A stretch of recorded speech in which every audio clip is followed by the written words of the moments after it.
Welcome to the second episode of Eagle Rock Hi-Fi. My name is Austin. I'm the manager of the store. We hope to see you in the store and on the channel. Please subscribe.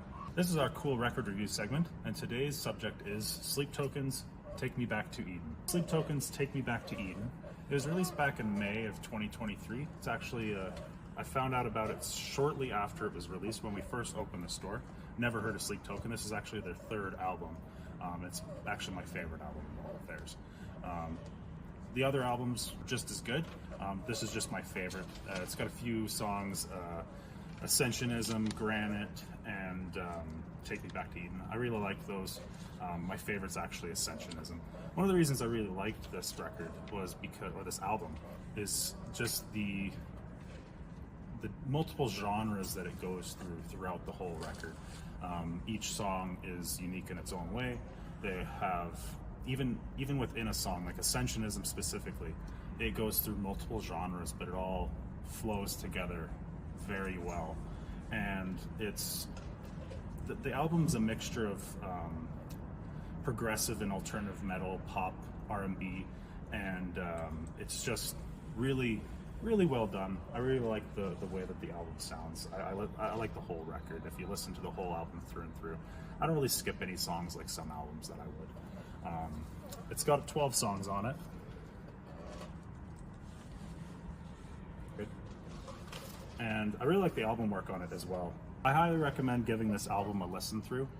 It's really good. I don't think you'd regret it. This is the recommended album segment of today's show, and today's subject is Fleetwood Mac Rumours. Fleetwood Mac Rumours, released in February of 1977.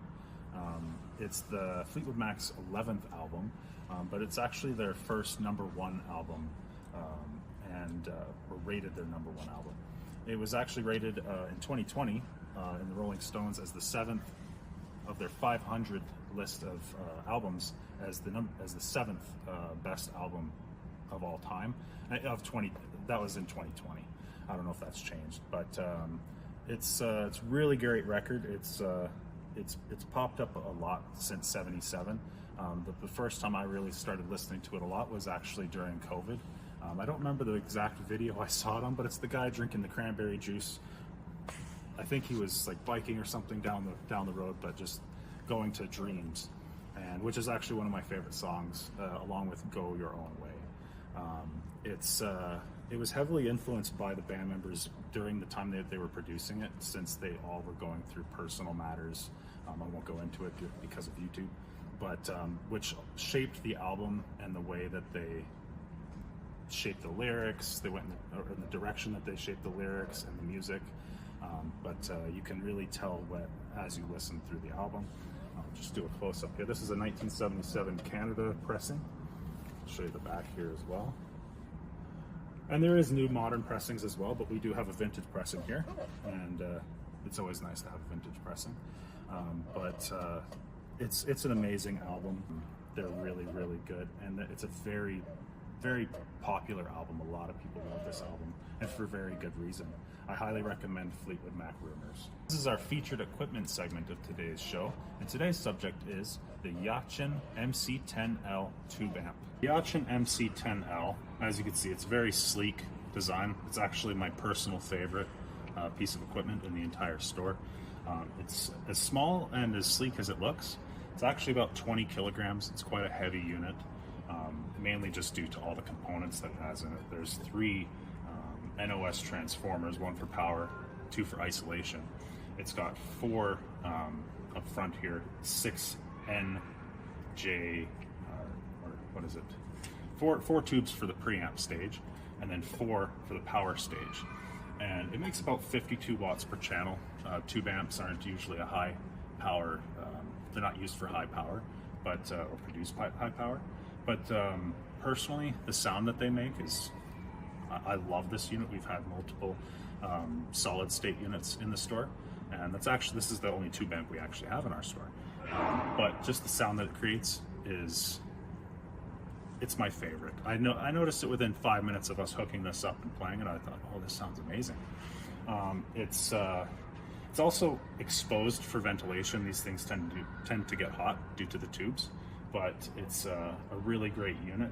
It only has about 2% for harmonic distortion, which is pretty low for an amplifier, but it's just an absolutely amazing amplifier. It does require an external phono stage to run a turntable on it, but it's absolutely incredible. And I highly recommend checking out the MC10L by Yachin.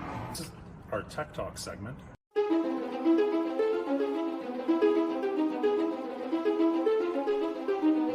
Today's subject is solid state amplifiers or receivers versus tube amplifiers. Today's topic, solid state versus tube amp.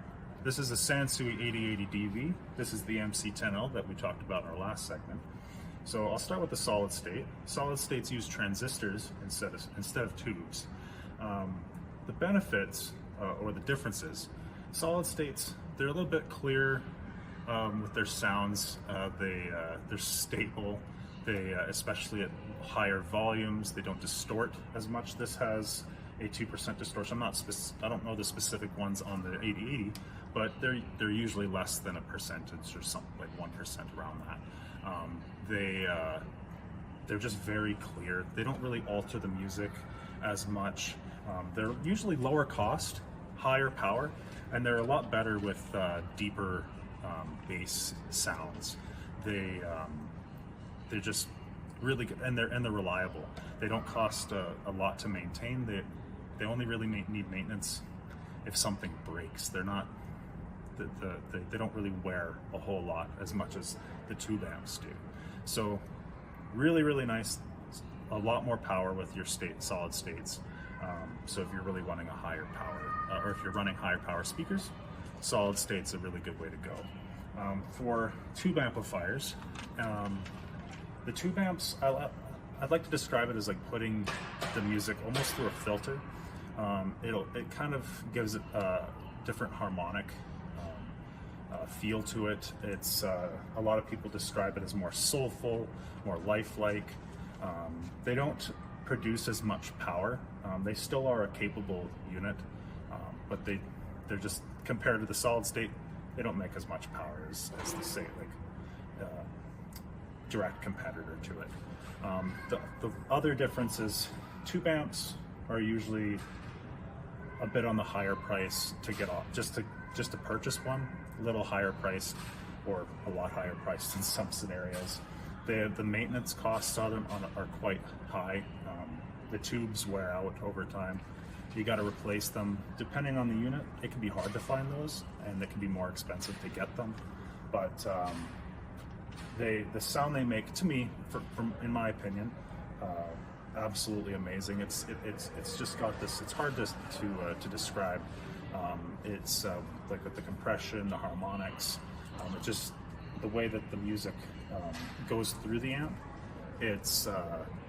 It can change how the music sounds. It can really, depending on also how the artist plays the music, it can also affect that. It can really change how it sounds. But in my personal opinion, the tube amp is my favorite.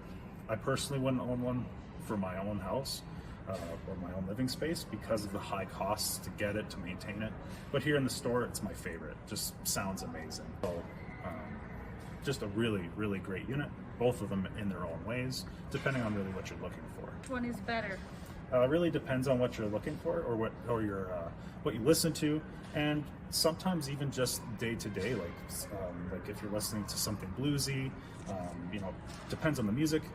That might sound a little better versus this one. This can sound clear, but it really depends on your listening style, what you listen to, and just personal preference in general. They're both really great options. You can't really go wrong with either one. Thanks for watching today's video, and please hit the button down there to subscribe.